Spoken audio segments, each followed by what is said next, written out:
Assalamualaikum semua. Hari ni cikgu nak ajak kamu bincang. Okey, peperiksaan percubaan SPM tingkatan 5 subjek kimia kertas 2. Okey, jom kita tengok soalan dia. Okey, baik. Untuk bahagian kita akan bincang bahagian A sahaja yang terdiri daripada 6 soalan. So markah lebih kurang 60 markah. Okey, so soalan yang pertama, Raja 1 menunjukkan perwakilan piawai bagi isotop atom karbon dan oksigen. Okey, soalan 1 very straightforward iaitu tentang maksud isotop.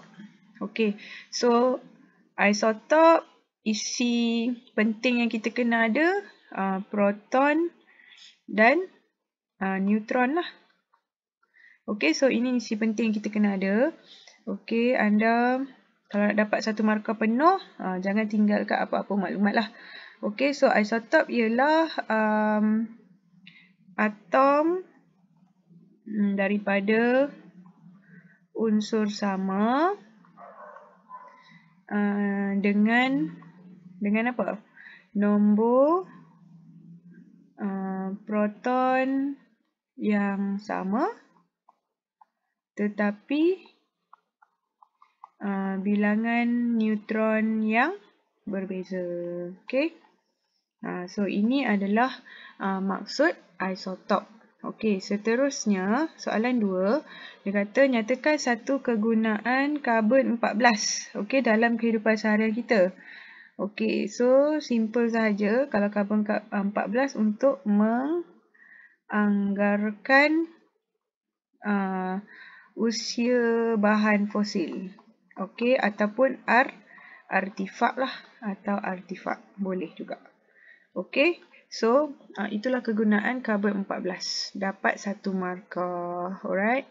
Okey, next. Okey, diberi kat kita diagram 1.1 yang mana menunjukkan perwakilan piawai bagi atom oksigen. Okey, bilangan X ialah 18 dan Y adalah 8. Okey, apa soalan dia? Dia kata apakah yang mewakili X dan Y? Okey, so since kita masih lagi cerita pasal neutron, proton. Okey, so jawapan kamu berkisar antara itulah. So X mesti nombor nukleon. Okey, dan Y mesti nombor proton. Okey. So kalau tulis cikgu X boleh tak tulis nombor neutron? Tak boleh lah sebab neutron dia adalah mesti bersama dalam proton. So hasil tambah tu baru kita dapat nukleon kan? Okey, so C. Okey, karbon dan oksigen bertindak balas membentuk satu sebatian. Senang saja. Dia suruh namakan jenis sebatian. Kalau kita dah belajar jenis sebatian, ada 2 jenis sahaja iaitu sama ada sebatian ion atau kovalen. Jadi, mestilah sebatian kovalen. Okey, kenapa sebatian kovalen? Sebab oksigen dengan karbon. Kedua-duanya bukan logam. So, bila bukan logam, mereka akan berkongsi elektron dan seterusnya bentuklah sebatian kovalen. Okey, kita kena lukis. Lukiskan susunan elektron bagi sebatian yang terbentuk. Okey, pada C1. Maknanya jawapan kamu ada kaitan dengan C1 lah. Okey, so senang sahaja. Okey, so oksigen kita tahu dia adalah 26 kan. Okey, dia punya susunan elektron dia, dan karbon pula adalah 22. Betul tak? Okey, dia 4 kan.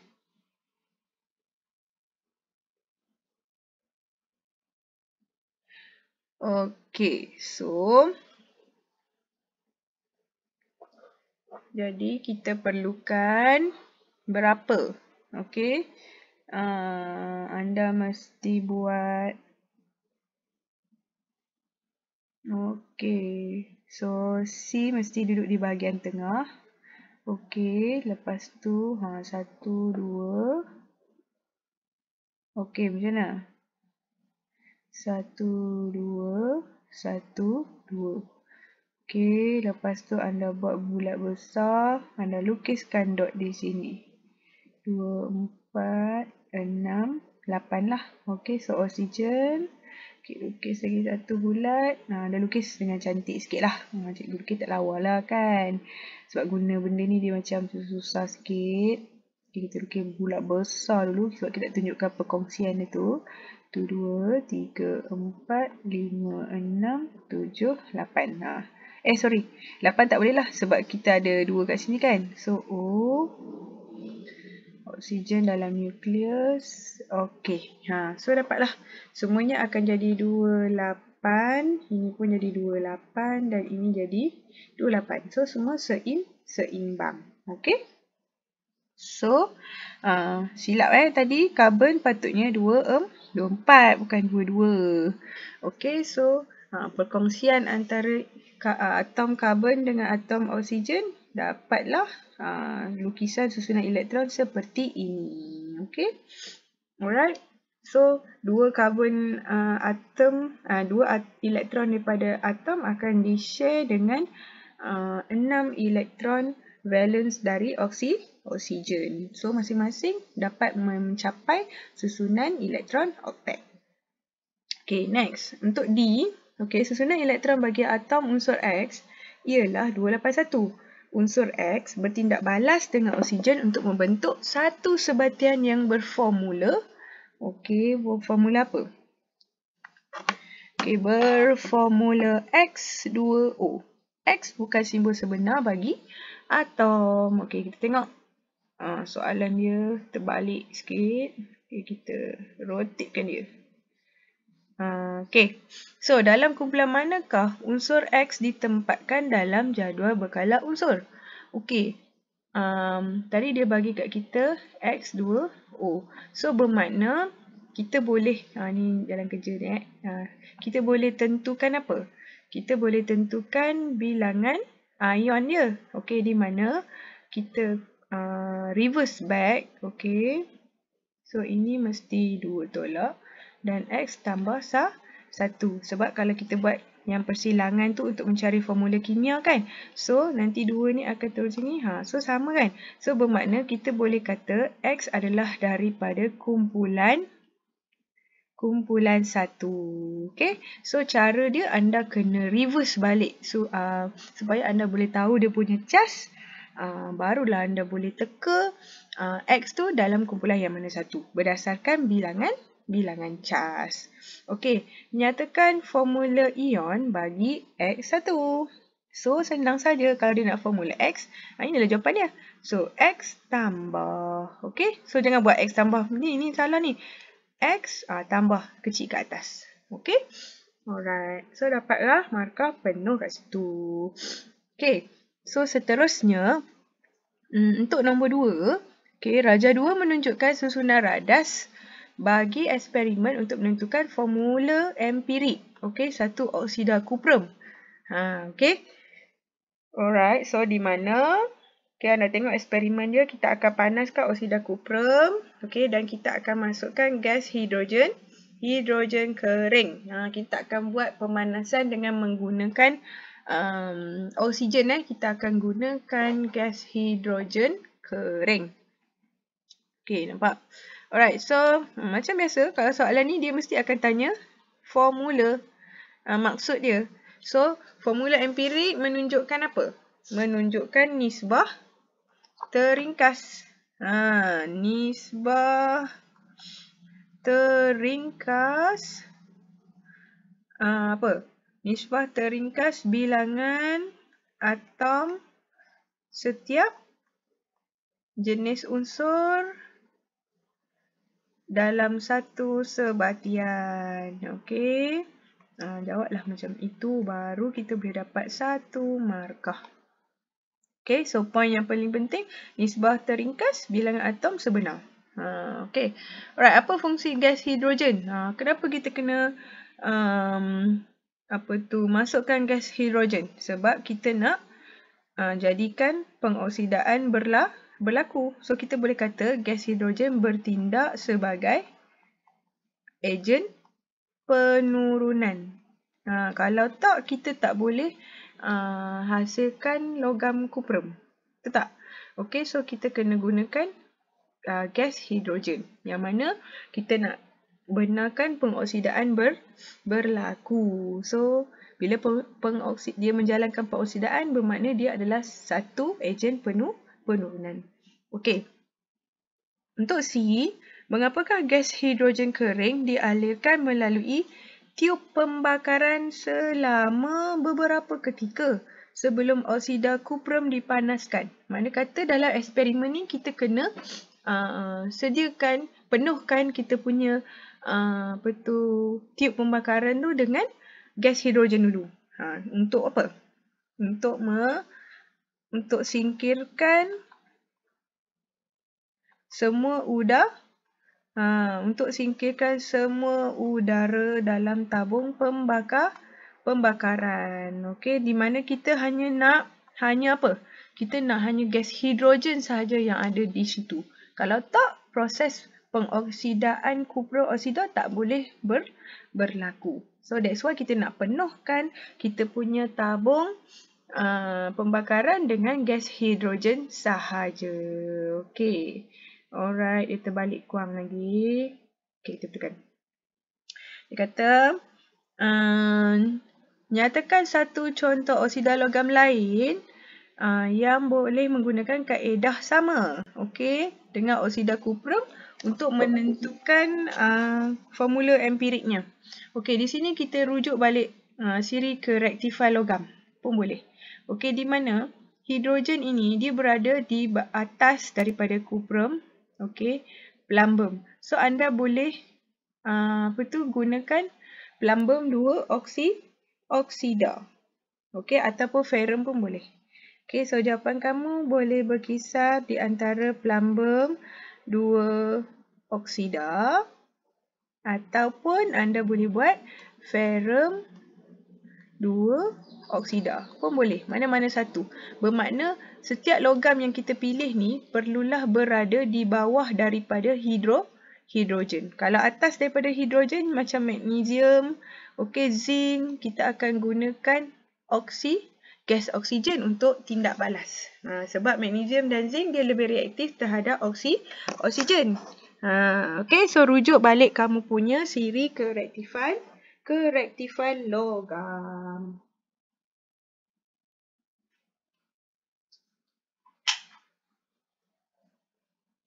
Okey, seterusnya. Okey, jadual 2 menunjukkan keputusan yang diperoleh dalam eksperimen ini. Okey, berdasarkan jadual 2, okey, apa dia suruh kita buat? Hitungkan jisim kuprum dan jisim oksigen yang bertindak balas. Okey, so macam mana kita nak cari jisim kuprum sahaja? Okey, saya nomborkan. Ini 1, 2 dan 3. Okey, kita nak cari jisim kuprum. Okey, di mana kita tolaklah 3 tolak 2. So, jawapannya mesti dapat 6.4 gram. Bermakna 53.31 tolaklah dengan 52.51. 3 tolak 2 pula Sat-sat kita ubah balik. Kejap ya. Okey. Alright, kita ubah balik. Okey, so di mana bukan 3 tolak 2. Mana boleh nombor kecil kan? Mana tolak nombor yang besar lah. Okey, so kita nak dapat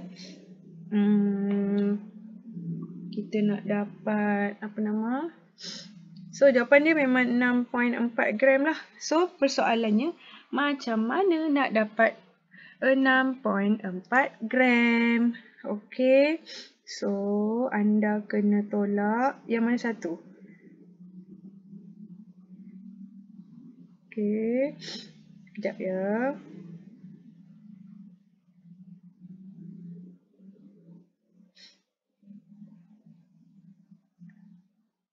Okey, anda kena tolak yang mana? Anda kena tolak 53.31 iaitu nombor 2 53.31 tolak dengan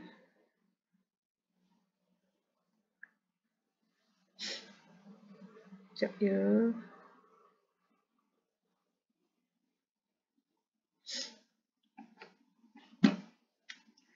Okey. So, mass of cuprum memang dapat 64. So, di mana anda kena tolak nombor 3 tolak dengan nombor 1. Okey. Jisim tiub pembakaran. Okey, anda kena nombor 3. Jalan kerja dia 3 tolak dengan 1. Baru anda boleh dapat 6.4 gram. Okey, untuk mass of oksigen pula, kita kena buat 2 tolak 3. Di mana jawapan dia adalah 0.8 gram. Okey. So, jelas tak kat situ? 2 tolak 3 ni adalah ni lah. Perkara dekat sini lah. Kalau 3 tolak 1 ni pun sama. Anda tengok ni lah bilangan ini. Okey. Alright. So, jelas di situ. Seterusnya adalah F. Okey, hitungkan nisbah mol bagi atom kuprum kepada atom oksigen. Okey, mesti buat apa? Okey, so bolehlah anda nak buat yang unsur semua tu, tapi soalan di sini nisbah mol saja kan. So, markah pun 2.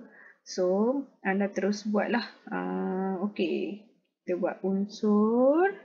Kita ada kuprum dan juga Cu lah. Dan juga oksigen. Okey. So, jisim masing-masing 6.4 dan ini adalah 0.8. So, kita nak cari bilangan mol. So, 6.4 kita bahagi dengan JMR dia iaitu 6.4 juga kita akan dapat 0.1 mol. Dan yang ini kita akan bahagikan dengan 16 JMR dia. Okey, so kita akan dapat 0.2. Okey, alright. So, itu adalah dia punya bilangan mol. So, daripada bilangan mol tadi, kita nak cari yang teringkas kan? So, dia nak cari nisbah mol. Kita tak boleh tinggal dalam jawapan dalam apa orang kata? Perpuluhan. So, kita akan bahagikanlah dengan nombor yang paling kecil. Okey, untuk mendapatkan nisbah teringkas lah iaitu 1, 2. So, kuprum mesti 1, oksigen mesti 2. So, pemakahannya di sinilah. Sini 1 markah dan di sini 1 markah.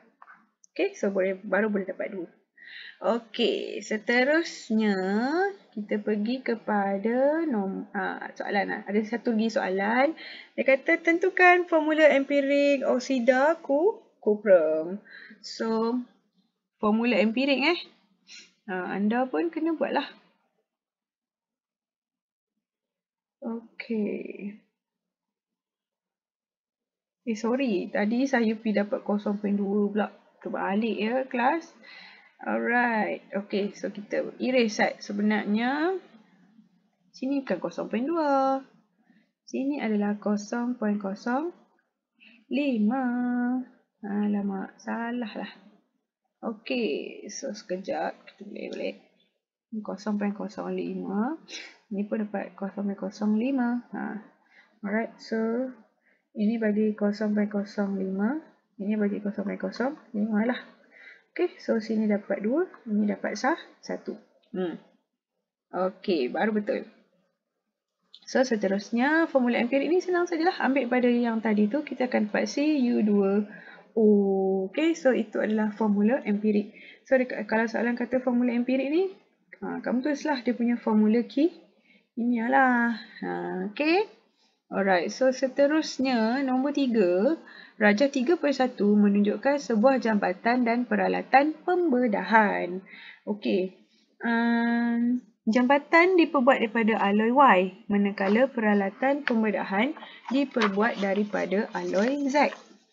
Okey, dia tak label ni. Okey, patutnya ini alloy Y, ini pula alloy Z. Okey, alright. So, kedua-dua jenis alloy ini menggunakan logam ferrum sebagai unsur utama. Maknanya persamaan mereka adalah kedua-duanya ada unsur ferrum. Okey. So, A1 kenal pasti alloy Z. So alloy Z mesti apa? Nak buat equipment untuk pembedahan. Okay, keluli nirkarat yang tak akan berkarat. Kalau tak, nanti kamu operate orang kena tetanus pula sebab karat daripada bahan-bahan besi tadi. Okay, right. Nyatakan dua unsur lain dalam alloy Z. Maknanya jawapan kita tak boleh ada lagi ferrum. Mesti selain daripada itu.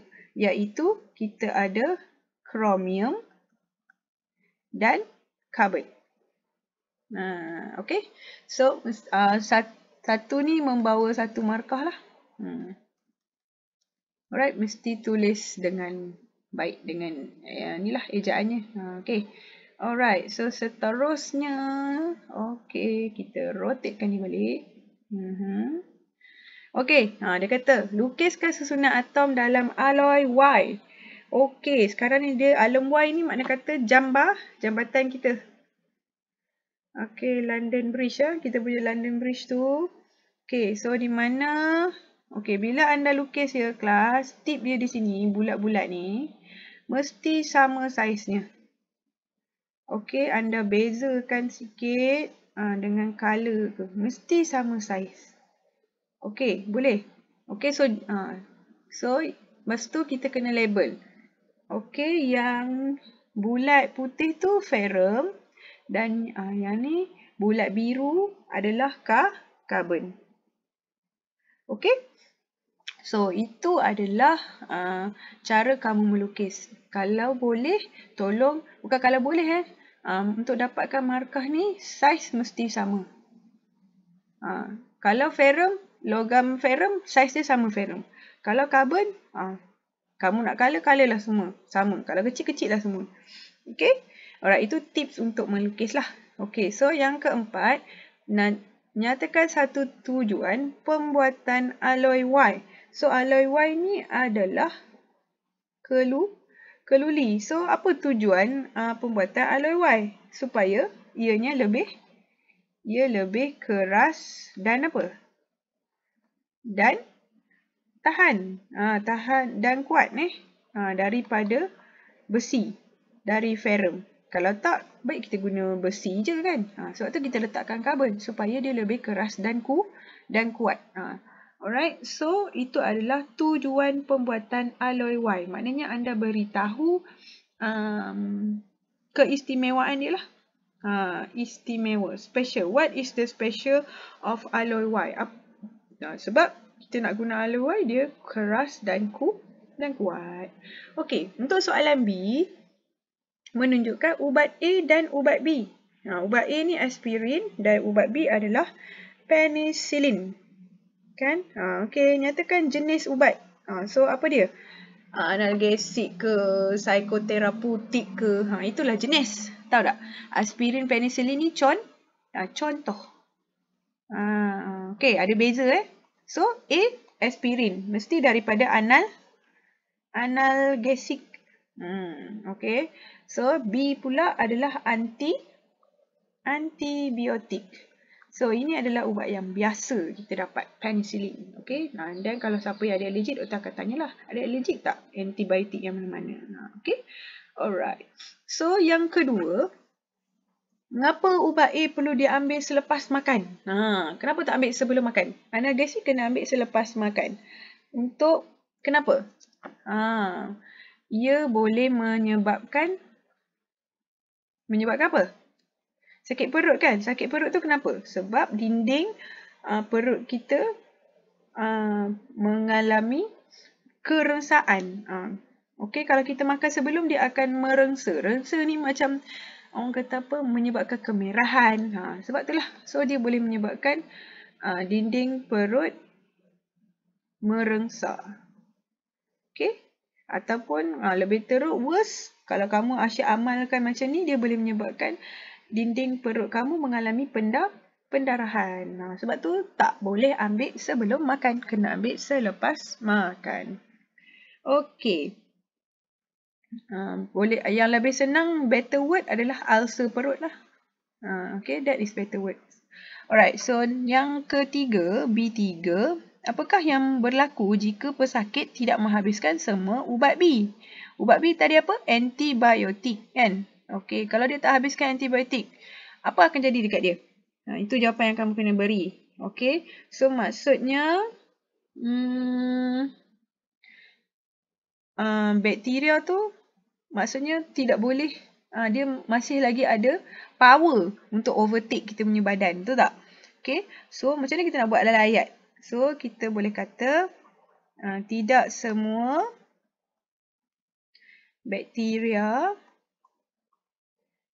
dibunuh dan pesakit akan sakit semula.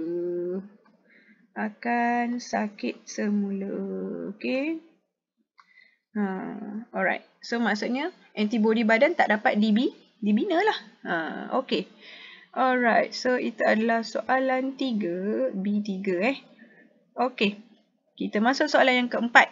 Okay. Dalam soalan keempat ni dia adalah bab 2 iaitu sebatian karbon. Okay. Alright. So dia bagi kita 4 compound sebatian iaitu W, X, Y dan Z. Okey, formula struktur bagi sebatian organik dari siri homolog yang berbeza. Maksudnya family berbeza lah. Okey. Dia nak tahu soalan A.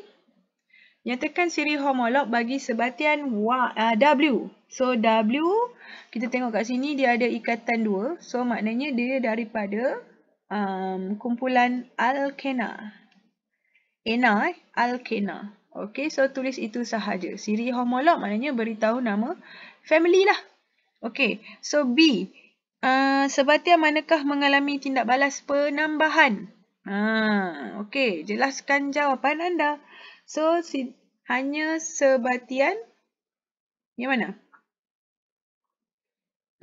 Tindak balas penambahan melibatkan alkena iaitu, so anda kena jawab dulu. Bagi tahu sebatian apa. So kita pilih sebatian W sebab okey mempunyai ikatan ganda.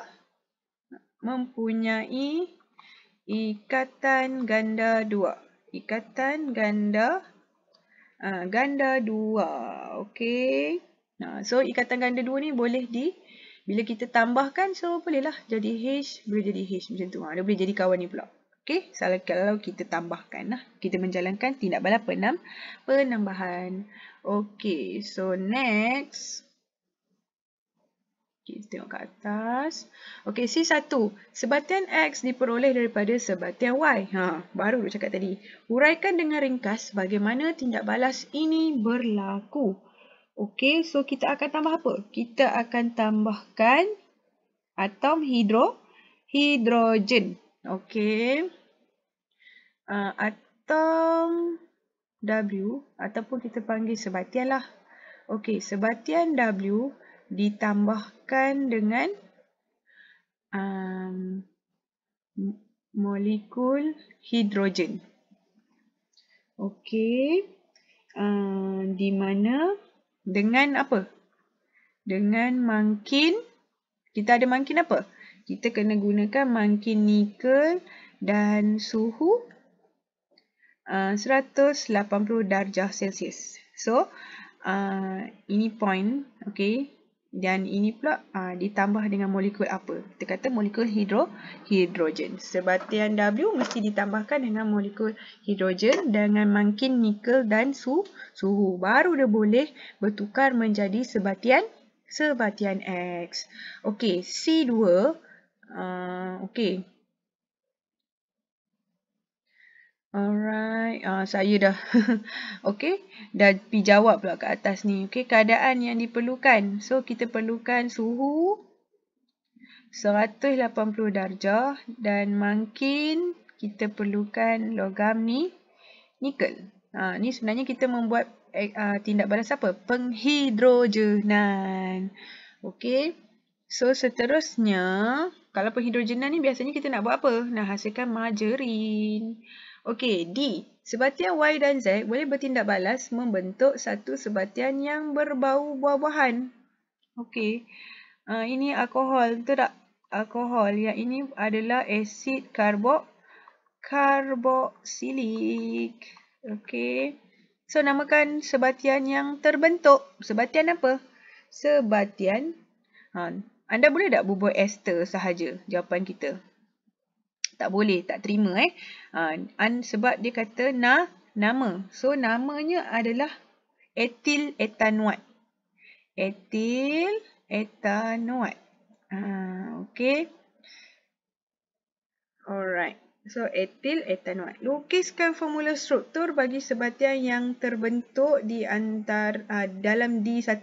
Apa formula struktur untuk etil etanoat kita? Okay. Mana saya nak lukis Saya lukis kat sini lah. So, C.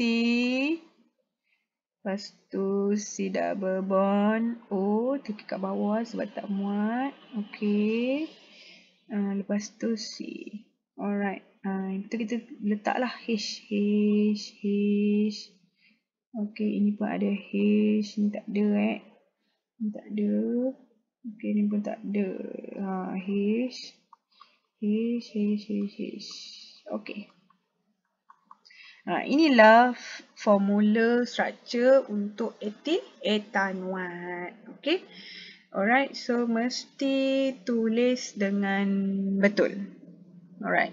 So, ingat struktur dengan nama dia adalah terbalik.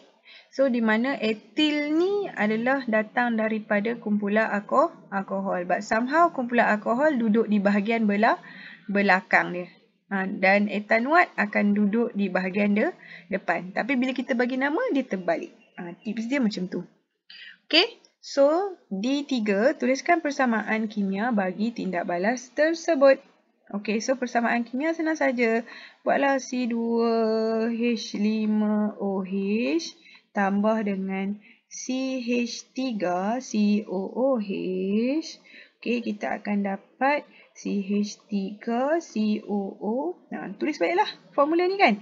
Okay, C2H5 tambah dengan side product dia iaitu I. Okay, so mesti seimbang, mesti tepat semuanya, baru boleh dapat 1 markah. Okay, so next adalah soalan 5. Okay, dalam soalan 5 menunjukkan penyediaan sejenis garam tak larut. Garam tak larut, acceptance lah untuk certain kan. Klorida ada acceptance dia, and then sulfate. Semua garam karbonat pun tak larut. Okay. Again, kalau soalan ini anda asyik jumpa soalan yang sama, iaitu dia suruh kita beri nama kaedah. Kaedah apa? Kaedah pemendakan. Okay.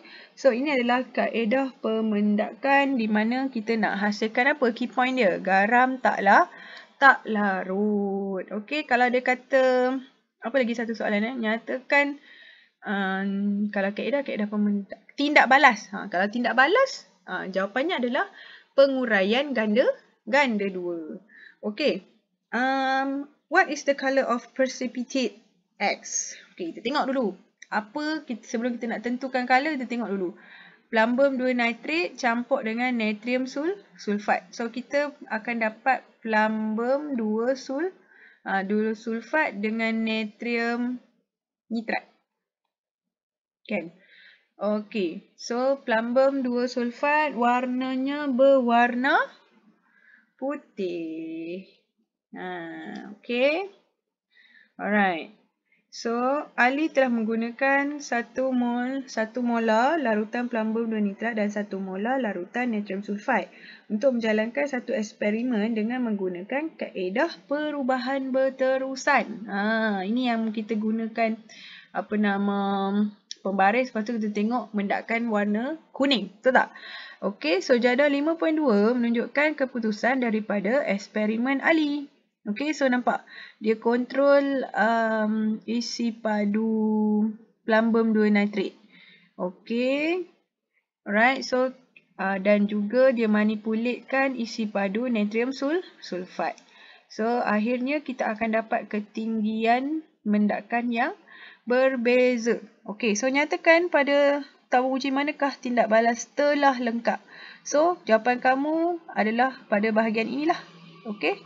So pilih saja. So jawapannya adalah pada tabung uji 5. Kamu tengok. Sebab yang di bawahnya tidak ada lagi tindak balas. So kena tulis tabung uji 5.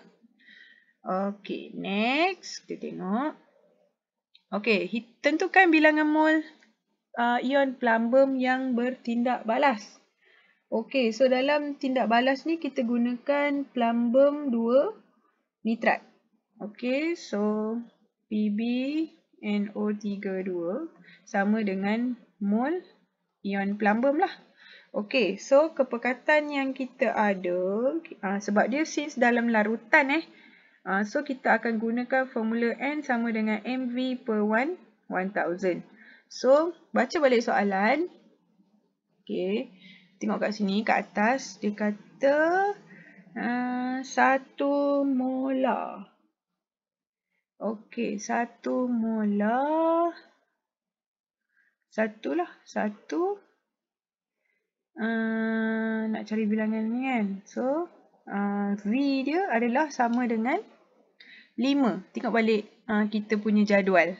So, plumbum 2 nitrat yang kita guna adalah 5 cm padu. 5 ml lah. So, bagi dengan 1000. So, kita dapatlah lebih kurang 0.005 mol. Okey. So, ini satu markah lah. Semua sekali lah kena tepat. Alright. Okey, next. Jangan tinggal kamu punya apa? Jangan tinggal kamu punya unit. Kalau unit tak tulis, tak ada markah. Okey, sekarang kita nak tengok mol ion sulfat yang sudah bertindak balas. Okey, so senang sahaja.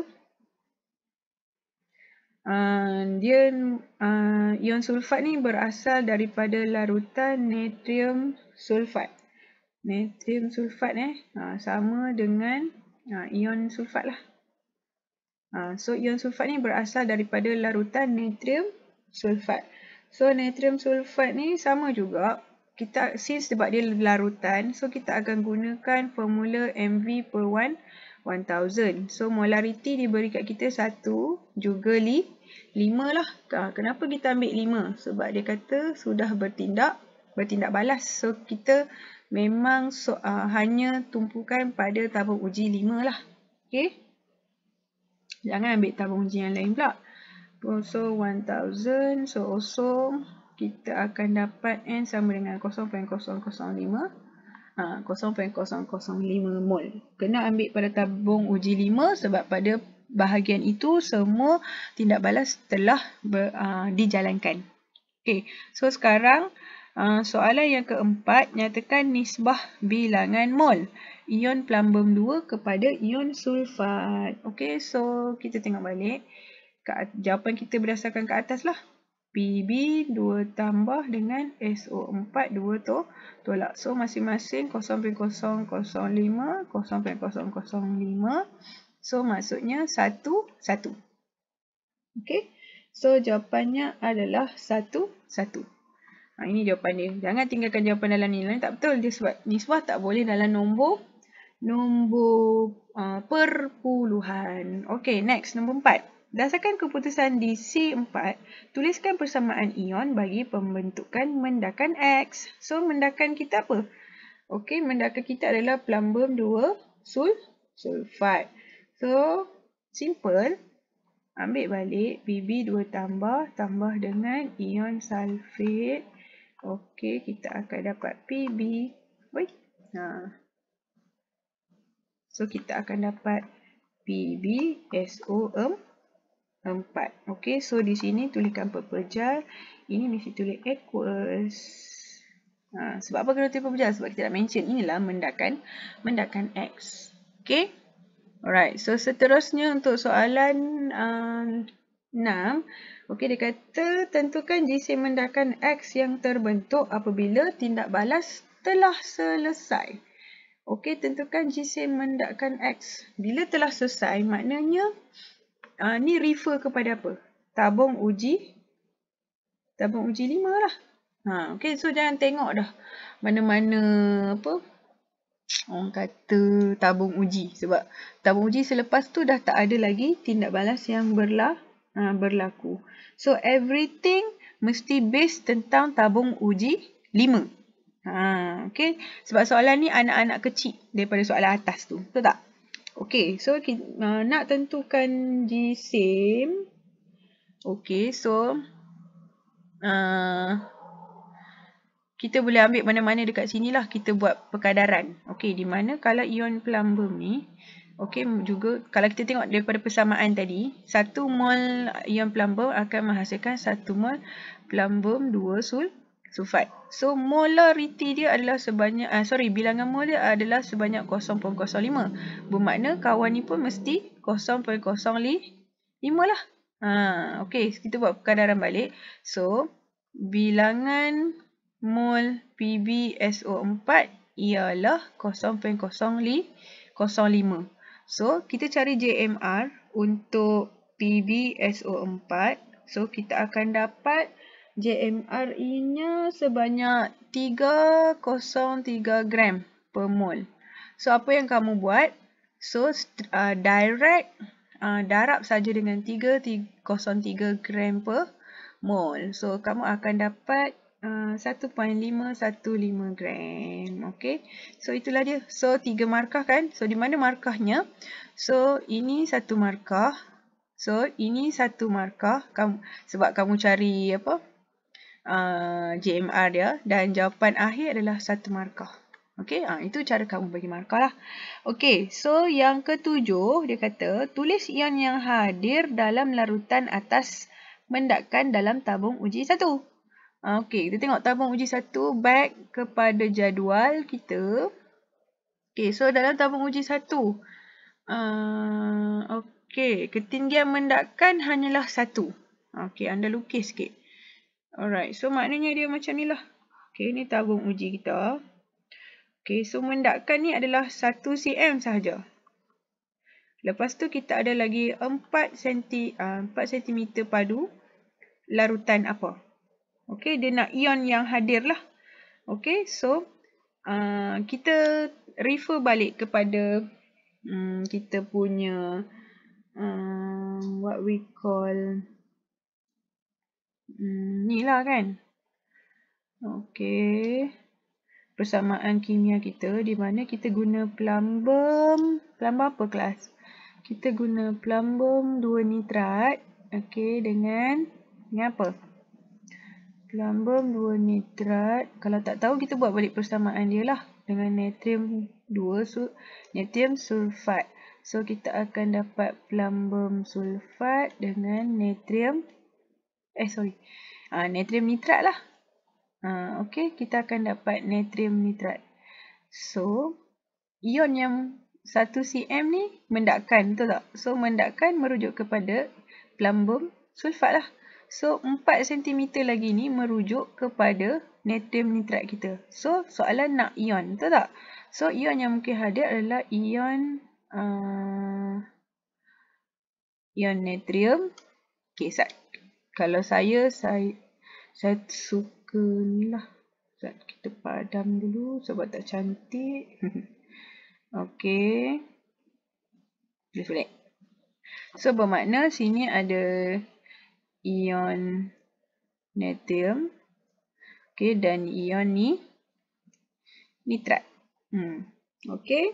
So, itu adalah ion yang hadir dalam larutan atas mendakkan.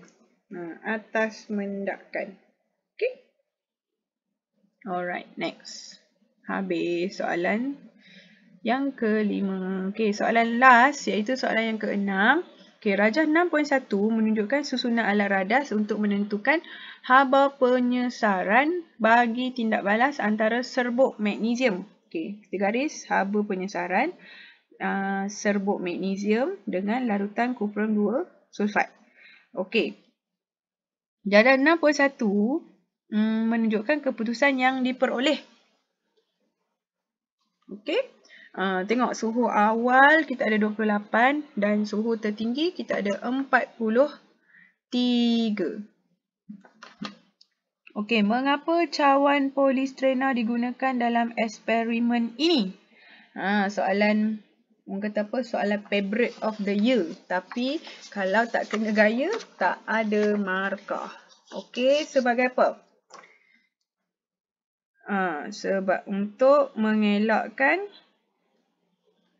haba terbebas ataupun hilanglah ke mana? Ke persekitaran. Okey?